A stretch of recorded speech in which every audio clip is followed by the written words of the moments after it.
तुरंत, क्योंकि मुझे ऐसा लगता है कि ज़्यादा से ज़्यादा मैं समझ पाती हूँ उन गीतों को।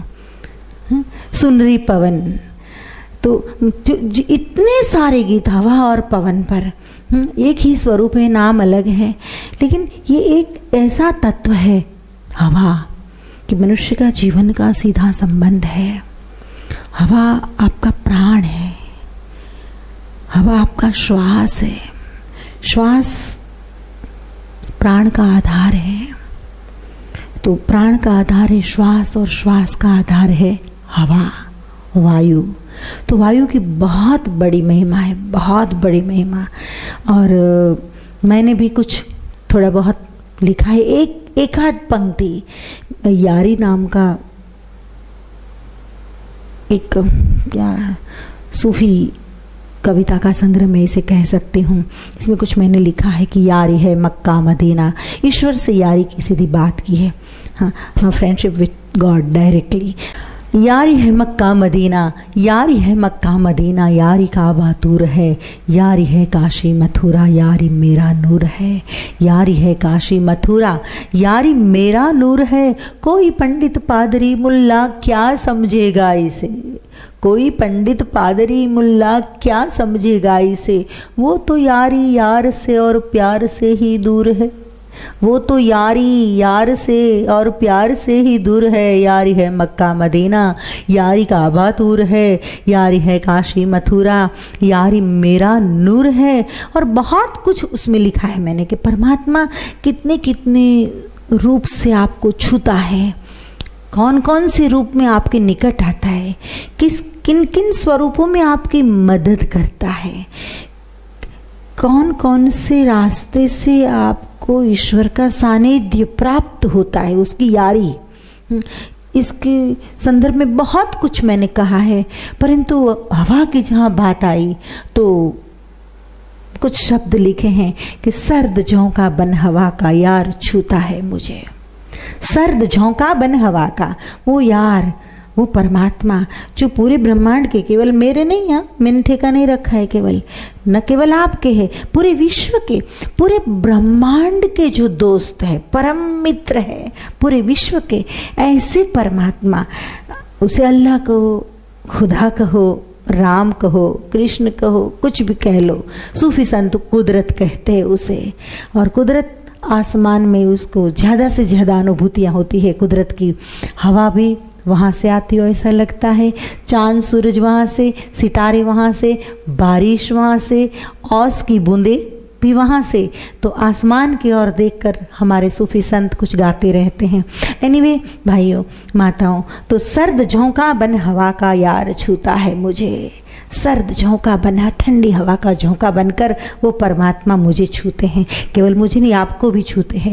लेकिन पता नहीं, मैंने ऐसा लिख दिया, आप नहीं लिखते हैं, इसका मतलब ये नहीं आपको नहीं छूता है, परंतु लोग इतनी मोटी चमड़ी के बन गए हैं कि परमात्मा खुद अनेक रूप से उसको छूते हैं, फिर भी उसको उस स्पर्श ज्ञान नहीं होता है, पैरालिटिक जैसे हो गए। जहाँ कुदरत के प्रति संवेदनशीलता की बात आती है, कुदरत के प्रति प्रेम पूर्णता की बात आती है, कुदरत में जहाँ प्रकृति के साथ घुल मिल जाने की बात आती है, वहाँ लोग मूड जैसे बन गए हैं। वहाँ सेंसेशन नहीं है उसकी दिल में, उसकी चमड़ी में, कुछ समझ में नहीं आता है।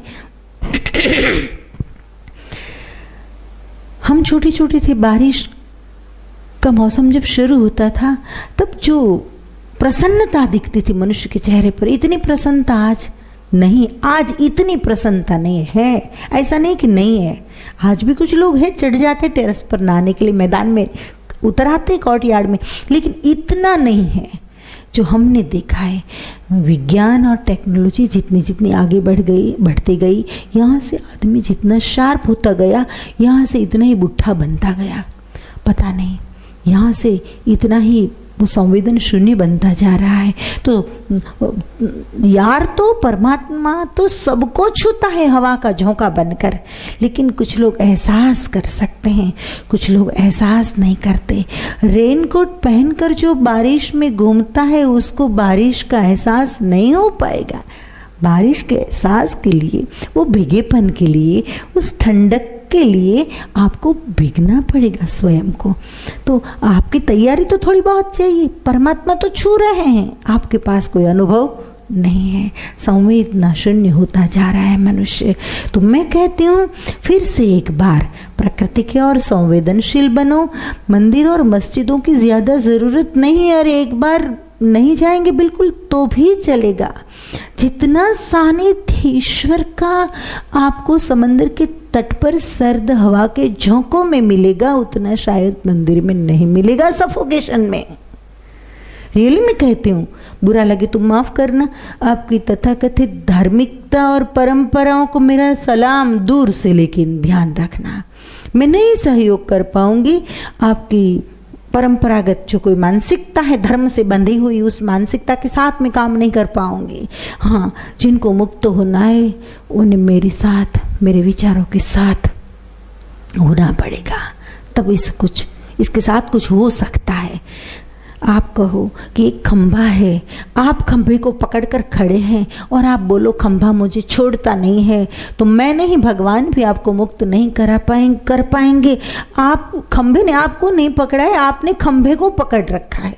जब तक आप नहीं छोड़ेंगे तब तक मेरे चाहने पर भी आप मुक्त नहीं हो पाएंगे। लोग खंभे पकड़कर बैठे हैं, परमात्मा को चूक जाते हैं। मैं कहती हूँ ध्यान की ओर आइए और प्रकृति की गोद में बैठकर जो 22 विधियां हैं, बस उन विधियों में से गुजरते जाओ। एक न एक विधि तो आपके लिए अवश्य है। मैं कहती हूँ आपको थोड़ा भरोसा करना सीखो। प्रकृति हमको भरोसा करना सिखाती है, विश्वास करना सिखाती है।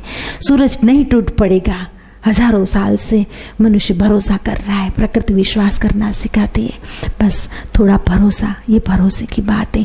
बैठो तो सही एक बार आप। 22 विधियों में से एक आध विधि आपके लिए अवश्य है, लेकिन आपको बैठना पड़ेगा, आपको समझना पड़ेगा, आपको प्रकृति के साथ हस्तधुनन, हाथ मिलाना सीखना पड़ेगा। प्रकृति से आपको दोस्ती करनी पड़ेगी। जब तक प्रकृति के साथ आपकी दोस्ती नहीं होगी, उसे यारी नहीं होगी उससे, तब तक उस यारी का आनंद आप नहीं ले पाएंगे। आदमी को आनंद लेना है और आगे नहीं बढ़ाना है, हाथ आगे नहीं बढ़ाना है और आनंद लेना है। ऐसा नहीं हो सकता। 2 कदम तुम भी चलो, 2 कदम हम भी चले। भगवान कहते मैं तो 4 कदम चलूंगा, मेरा भक्त 1 कदम चलेगा, तो लेकिन चलो तो सही। एनीवे, तो सर्द झोंका बन हवा का यार छूता है मुझे, सर्द झोंका बन हवा का यार छूता है मुझे, और रिमझिम बन के बारिश में भिगोता है मुझे, और रिमझिम बन के बारिश में भिगोता है मुझे, और रिमझिम बन के बारिश में भिगोता है मुझे। तो परमात्मा अनेक रूप से आपके निकट आ रहे हैं, परंतु आप उसका एहसास नहीं कर सकते हैं, आपके मानसिक मोटेपन की वजह से। जहाँ मोटी चमड़ी का हो गए आदमी मानसिक रूप से। एनीवे, मैं फिर से एक बार चाहती हूँ आप प्रेम पूर्ण बनो, आप सरल बनो, आप सहज बनो, अहम मुक्त बनो, बच्चे जैसे बन जाओ, प्रकृति जैसे बन जाओ, नेचुरल वे में आप जीना शुरू करो। और जो ध्यान आपको भारी भरकम लगता है, वह ध्यान आपके लिए खेल बन जाए, स्वाभाविक बन जाए, सहज बन जाए, उसका कोई भार ना लगे। मीरा का नाचना कोई टेंशन नहीं था कि कोई प्लानिंग, कोई स्टेज, कोई आयोजन, कोई मेकअप नहीं था। बस मस्ती में आया, किड़ताल उठाई और मीरा नाचने लगी। जितना मीरा का नृत्य स्वाभाविक है, उतना आपका ध्यान जब स्वाभाविक बन जाएगा, तब परमात्मा आपके साथ भी बातें करने लगेंगे, कृष्ण आपके साथ भी नाचने लगेंगे, आपका जहर भी परमात्मा पी लेंगे। मतलब दुनिया के जहर का आपके ओर असर नहीं होगा, आपके भीतर इतना अमृत प्रकट हो जाएगा, आपके भीतर अमृत के झरने बहने लगेंगे। परंतु एक बार आइए तो सही, बैठिए तो सही, मंदिर मस्जिदों में से बाहर निकलो, एक बार तो बाहर निकलो उन बंधनों में से। और मुक्ति का आनंद क्या है ये तो देखो। अगर मंदिर में बैठकर करना है तो वहां बैठकर ध्यान करो, लेकिन परमात्मा को समझ कर करो, भीड़ का हिस्सा बनकर नहीं करो। मंदिर मस्जिदों से मेरी कोई दुश्मनी नहीं है, मैं भी भगवान की भक्त हूँ, मैं तो परम प्रेमी हूँ प्रभु की। परंतु जब मनुष्य समझ नहीं सकता है कुछ बातों को, तब ये मुझे बोलना पड़ता है।